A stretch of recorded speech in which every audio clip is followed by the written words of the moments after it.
2026 সালে কানাডাতে পার্মানেন্ট রেসিডেন্সির জন্য রেগুলার যে সমস্ত প্রোগ্রাম রয়েছে সেগুলোর সাথে অ্যাডিশনাল বেশ কিছু প্রোগ্রাম রিওপেন হবে, নতুন করে কিছু প্রোগ্রাম চালু হবে। আজকের আলোচনায় মূলত সেই বিষয়গুলি নিয়ে আমাদের আয়োজন। কানাডা এবং কানাডার বাইরে থেকে যারা আজকের আলোচনা শুনছেন, তথ্যগুলো অনেকের জন্যই সহায়ক হতে পারে। তবে একটা কথা বলে রাখি, কানাডাতে পিআর পাওয়া কিন্তু আসলে খুব কঠিন একটা বিষয়, সহজ একটা বিষয় না। এখানে আপনি যে কোটাগুলো দেখতে পারেন, যে আপনার যে পার্মানেন্ট রেসিডেন্টের যে অ্যানুয়াল বাজেট, সেটার তুলনায় গ্লোবালি অ্যাপ্লিকেন্টের সংখ্যা অনেক বেশি। বিশেষ করে ইনসাইড কানাডাতে যে স্টুডেন্টরা ওয়ার্কারে কনভার্ট হচ্ছেন, ওয়ার্কার থেকে পিআরে ট্রাই করতেছেন, সবাই কিন্তু পিআর হতে পারতেছে তা কিন্তু না। তো এই জন্যেই আপনাকে চেষ্টা করতে হবে এখানে সাইড ওয়েতে বাইপাস করে যে ক্যাটাগরিতে আপনার কোয়ালিফাই করা যায় সেগুলোকে সিলেক্ট করা, সেই সাথে রেগুলার ওয়েতে যারা এখানে কম্পিটিশনে পার্টিসিপেট করতে চান, স্কোর কীভাবে বুস্টিং করা যায় সেগুলো নিয়ে আমরা আগেও আলোচনা করেছি, আজকেও কিছুটা গাইডলাইন দিব ইনশাল্লাহ।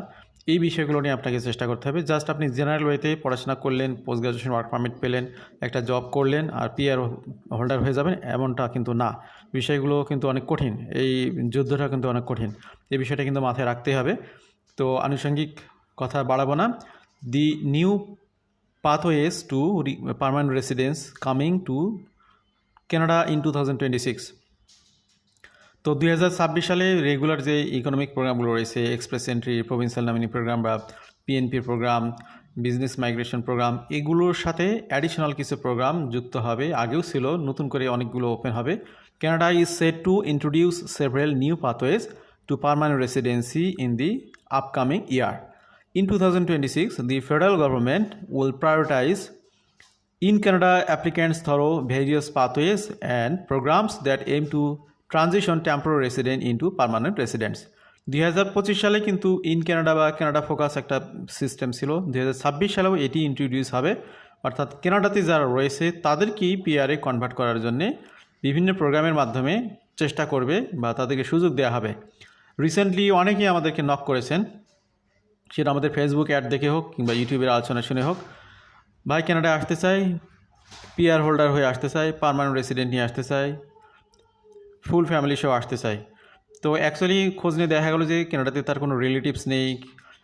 রিলেটিভস থাকলেই যে হবে তা কিন্তু না, বিশেষ বিশেষ প্রভিন্সে রিলেটিভস থাকলে একটা ভালো হেল্প হয়। যেমন ম্যানিটোবাতে, সাসকাচুয়ানে রিলেটিভস থাকলে এবং আপনার অকুপেশনটা যদি আবার এইখানে আপনার এক্সক্লুডিং লিস্টে না থাকে, তাহলে পসিবিলিটিস আর ভেরি হাই। তো এখন কোনো রিলেটিভস নাই, কানাডাতে কোনো জব অফার নাই, কিন্তু আপনি স্বপ্ন দেখতেছেন কানাডাতে আসবেন। এবং এখানে আর একটা ইস্যু, সেটা হলো যে বিশেষ ক্যাটাগরির মধ্যে আপনার প্রফেশনটা নেই। বিশেষ ক্যাটাগরি কোনটি? ফ্রেঞ্চ ল্যাঙ্গুয়েজ জানার, সার্টিফাইড ফ্রেঞ্চ ল্যাঙ্গুয়েজ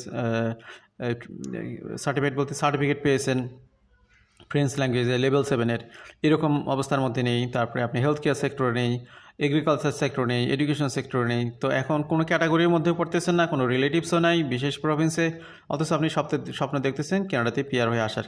এটা আসলে বর্তমানে সম্ভব না অলমোস্ট, কারণ 2025 সালে একটা সিঙ্গেল ড্র অনুষ্ঠিত হয়নি, যেটা অল প্রোগ্রাম ড্রর ব্যক্তিদের জন্য, অর্থাৎ অল প্রোগ্রাম ড্র অনুষ্ঠিতই হয়নি। সুতরাং আপনি কানাডাতে আসতে চাইলে আপনাকে সাইড ওয়েতে, বিশেষ করে অনেকে যারা আইএলটিএস ছাড়া আসতে চান, তাদের এই স্বপ্ন কখনোই দেখা সম্ভব না। আইএলটিএস বলতে ল্যাঙ্গুয়েজ টেস্ট ছাড়া, ল্যাঙ্গুয়েজ টেস্ট অবশ্যই দিতে হবে। পিআরের জন্য ল্যাঙ্গুয়েজ টেস্টের স্কোরগুলো আরও বেশি হাইলি রিকোয়ার্ড, হাই লেভেলের ল্যাঙ্গুয়েজ টেস্টের স্কোর লাগে। স্টাডি পারমিটে যেমন overall 6.5, no band less than 6 হলে আপনি এখানে স্টুডেন্ট ভিসা আসতে পারেন, বিশেষ করে মাস্টার্স প্রোগ্রামে। ব্যাচেলার প্রোগ্রামে ওভারঅল 6 থাকলেও হয়, কিন্তু পিআর প্রোগ্রামে কোয়ালিফাই করতে চাইলে CLB 9 ছাড়া কোয়ালিফাই করা অনেক টাফ। অর্থাৎ CLB 9 বলতে লিসনিংয়ে 8, বাকি তিনটাতে 7। তো সেই পর্যায়ের একটা ল্যাঙ্গুয়েজ টেস্টে স্কোর উঠানো নট সো ইজি, অনেক প্রশিক্ষণ, অনেক কষ্ট সাধনার বিষয়। তো এই জন্যে দিবা স্বপ্ন দেখা যাবে না পিআর নিয়ে। আপনাদের বাস্তবতা আমি তুলে ধরলাম, সময় বেশি লাগতেছে হতে অনেকে মনে করতে পারেন। এবার আসি আমরা যে প্রোগ্রামগুলোতে এখানে পিআর কনভার্ট করবে, temporary resident to permanent resident pathway.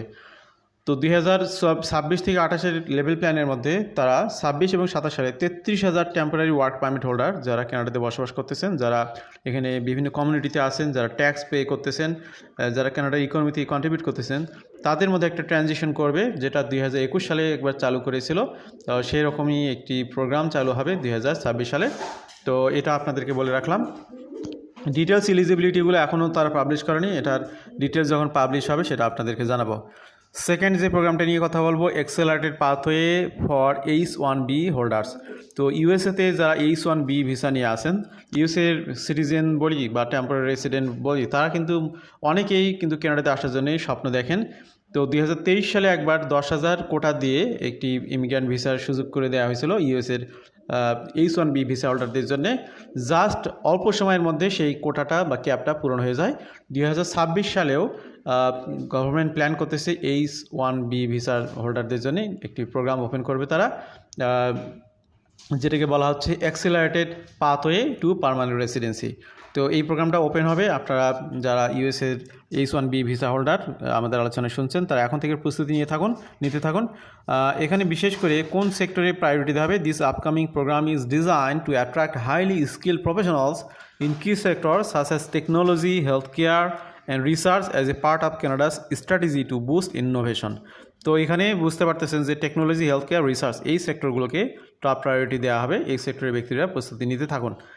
Details eligibility এটাও এখনও পাবলিশ হয়নি, এটাও আসবে। PR pathway for construction workers. 2025 সালের মার্চ মাসে আইআরসিসি ঘোষণা দিয়েছিল যে তারা 14,000 পর্যন্ত ফরেন ন্যাশনালদেরকে, বিশেষ করে যারা কনস্ট্রাকশন ওয়ার্কার হিসেবে কাজ করতেছেন কানাডাতে, তাদেরকে এখানে বিশেষ পিআর প্রোগ্রামের সুযোগ দেওয়া হবে। তো এই সুযোগটা 2026 সালে ওপেন হতে যাচ্ছে, অর্থাৎ 25 সালে এটা চালু করতে পারে নাই গভর্নমেন্ট, এটা 26 সালে ওপেন হবে। এর আগে মার্ক মিলার যখন আপনার ইমিগ্রেশন মিনিস্টার ছিলেন, তখন তিনি 6,000 স্পেসের কথা বলেছিলেন যাদের ডকুমেন্ট নাই, আনডকুমেন্টেড কনস্ট্রাকশন ওয়ার্কারদের জন্য। তো এখানে এই বছরে 14,000 ইমিগ্রেন্ট ভিসা ইস্যু হবে। যদিও সংখ্যাটা খুব কম তা না, আবার বেশিও না তাও কিন্তু না, বেশি যে তাও কিন্তু না। This initiative was launched to support Canada's construction sector, which has faced persistent labor shortages in the midst of housing supply shortage. The government has not yet released details on when this program will begin or the eligibility criteria for applicants as of now. এরপরে আমরা আসি stream for agriculture and fish processing. তো agriculture এবং fish processing নতুন programme open হওয়ার যথেষ্ট সম্ভাবনা রয়েছে, একদমই নতুন programme. in the 2025 to 26 department plan, IRCC revealed plans to create a sector-specific stream for foreign workers in agriculture and fish processing. This new stream would expand partner country agreements, streamlining the hiring of workers in these sectors. At the time of the announcement, IRCC noted it was developing this stream in collaboration with Employment and Social Development Canada with a goal to launch in 2025 to 26. তো ইউএসডিসির সাথে সমন্বয় করেই মূলত এটা নিয়ে IRCC আগাচ্ছে। এটা 2026 সালে ওপেন হবে এমনটা আমরা জেনেছি।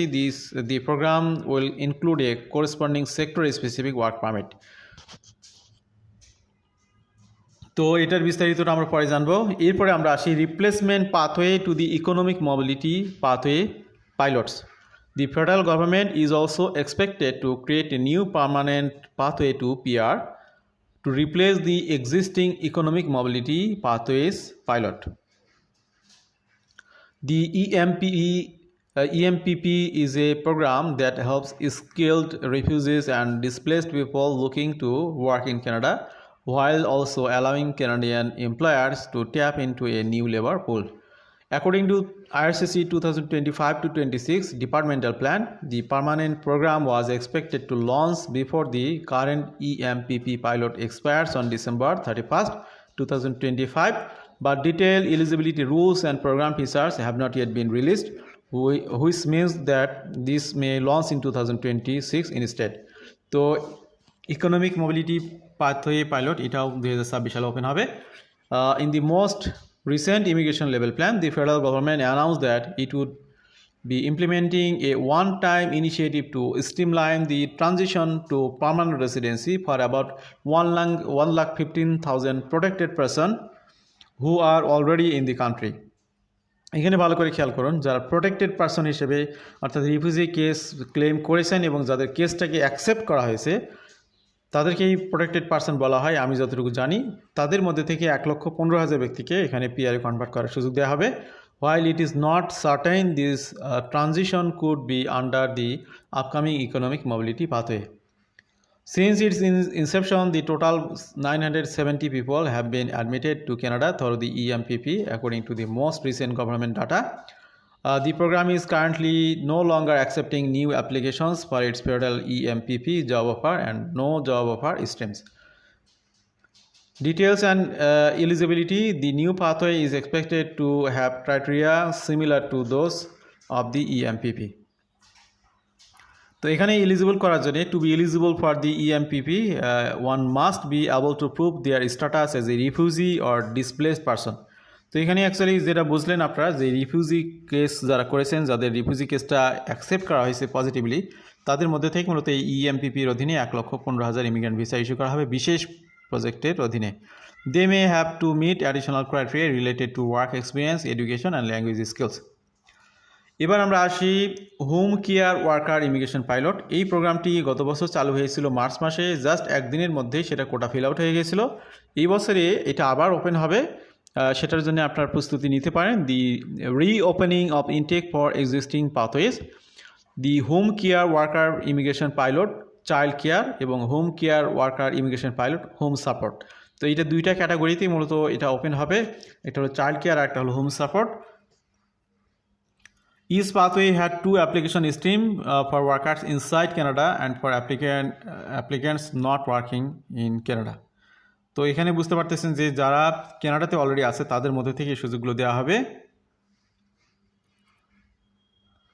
In 2025, both pilots accepted 2,750 applications each and reached their cap within the day of launching. তো একদিনের মধ্যে এটার কোটা ফিল আউট হয়ে যায়। A limited number of this space was reserved for out of status home care workers in Canada. While the stream for workers inside Canada opened and reached its cap in a day, the stream for applicants not working in Canada never opened but is now labeled as closed on IRCC page. It is expected that IRCC will reopen the applicants working in Canada stream of this pilot in 2026. আপাতত এটার পেজটাও বন্ধ আছে, এটা 2026 সালে আবার open হবে, মানে খুব পসিবিলিটি রয়েছে। তো এটার ডিটেলস এলিজিবিলিটি একটু বলি আপনাদেরকে। Applicant must have an eligible full time job offer in Canada to qualify for those pilot. In addition applicant must meet certain criteria. এখানে ল্যাঙ্গুয়েজ প্রফিসিয়েন্সি লাগবে, ক্যানাডিয়ান সিএলবি বেঞ্চমার্কে 4 পাইতে হবে, এডুকেশন সেকেন্ডারি বা diploma থাকতে হবে, ওয়ার্ক এক্সপিরিয়েন্স থাকতে হবে কমপক্ষে 6 মাসের। এই হলো অবস্থা। এবার আমরা আসি আর একটি নতুন প্রোগ্রাম যেটা 2025 সালে চালু হয়েছিল, এটা কোটা শেষ হয়ে গেছে। 2026 সালে এটা আবার ওপেন হবে। Rural community immigration pilot RCIP and Francophone community immigration pilot FCIP. Both the RCIP and FCIP are pilot programs launched in 2025 to help employers in rural communities outside Quebec address labor shortages. These pathways are for skilled or foreign workers with in-demand skill who wish to live and settle in these communities permanently. Both the RCIP and FCIP are employer-led pathways and require a job offer for a candidate to be eligible. Candidate must also meet the eligibility criteria regarding education, work experience, language proficiency, and settlement funds. For the FCIP candidate also need to prove French language proficiency, অর্থাৎ এখানে Francophone community immigration pilot যেহেতু এখানে French ল্যাঙ্গুয়েজের proficiency টেস্টের result দিতে হবে। While these pathways have not closed, 2026 may see new employer designation and priority sector and occupation being announced by participating communities. Details and eligibility. Applicants need to have a qualifying job offer in a priority occupation and sector as chosen by the community they intend to settle in. Apart from this, they need to meet other criteria. এখানে আর কি বিষয়ে আপনার work experience লাগবে কমপক্ষে 1 বছরের, related work experience in past 3 years, গত 3 বছরের মধ্যে 1 বছরের এক্সপিরিয়েন্স থাকতে হবে, related experience, have graduated from an eligible post secondary school in the community. Language প্রফিসিয়েন্সির ক্ষেত্রে meet English or French language proficiency requirements. For the RCIP it ranges between Canadian CLB 4 to 6 এবং FCIP বা French ল্যাঙ্গুয়েজের জন্য এখানে লাগবে হচ্ছে French language ability requirement যেখানে লাগবে আপনার NCLC লেভেল 5। এডুকেশনের ক্ষেত্রে Canadian secondary school diploma or post secondary certificate diploma degree, তারপরে settlement fund have enough money to support themselves and their families through the programme criteria. তো এই হলো অবস্থা। আমরা আজকে আপনাদেরকে রেগুলার প্রোগ্রামের বাইরে বেশ কিছু নতুন প্রোগ্রাম ওপেন হবে সেগুলো নিয়ে কথা বলার চেষ্টা করলাম। এখন বিষয় হলো যারা কম্পিটিশনে ব্যতিক্রমী উদ্যোগে এগিয়ে যেতে চান তাদের জন্যে অল্টারনেটিভ ওয়ে বা এখানে তাদের জন্য করণীয় হলো ল্যাঙ্গুয়েজ টেস্টে more and more better result করা। ইংলিশ ল্যাঙ্গুয়েজ টেস্ট এবং ফ্রেঞ্চ ল্যাঙ্গুয়েজ টেস্ট দুইটাতেই খুব ভালো মানের প্রস্তুতি নিতে হবে। স্টাডি পারমিট নিয়ে আসার ক্ষেত্রে আপনি হয়তো 6 বা 6.5 নিয়ে আসতে পেরেছেন, কিন্তু পিআরএ কনভার্ট হওয়ার জন্যে পিআরএ কোয়ালিফাই করার জন্যে আপনার এটা শুধু 6 বা 7-এ থাকলে হবে না, চেষ্টা করতে হবে 8.5 9 উঠানোর জন্যে। যদি ল্যাঙ্গুয়েজ টেস্টে ভালো করতে পারেন বোথ ল্যাঙ্গুয়েজ টেস্টে, তাহলেই আপনাদের পিআর পাওয়ার chances will be very high. সুতরাং যারা কানাডাতে আজকের এই আলোচনা শুনলেন তাদেরকে বলবো আজ থেকেই আপনি নেমে পড়ুন ল্যাঙ্গুয়েজ ট্রেনিং শেখার মাঠে। সেটা দুইটা ল্যাঙ্গুয়েজই শিখবেন, ফ্রেঞ্চ ল্যাঙ্গুয়েজ এবং ইংলিশ ল্যাঙ্গুয়েজ, যাতে করে আপনি অন্য যে কোনো ব্যক্তিদের থেকে এগিয়ে যেতে পারেন এই সেক্টরগুলোতে। এবং এখানে ভালো করলে অনেকগুলো বোনাস স্কোর পাবেন, যাতে express entry, provincial nominee program, বিভিন্ন পাইলট প্রোগ্রাম, যেখানেই আপনার সুযোগ হবে সেখানে যাতে আপনি শুধুমাত্র ফর্ম ওঠানো না, সিলেক্টেড হওয়ার ক্যাপাসিটিটা অর্জন করতে পারেন, এটাই আমাদের প্রত্যাশা। আমাদের সাথে থাকার জন্য আবারও ধন্যবাদ, কৃতজ্ঞতা। ভালো থাকবেন সবাই। আল্লাহ হাফিজ। সালামু আলাইকুম।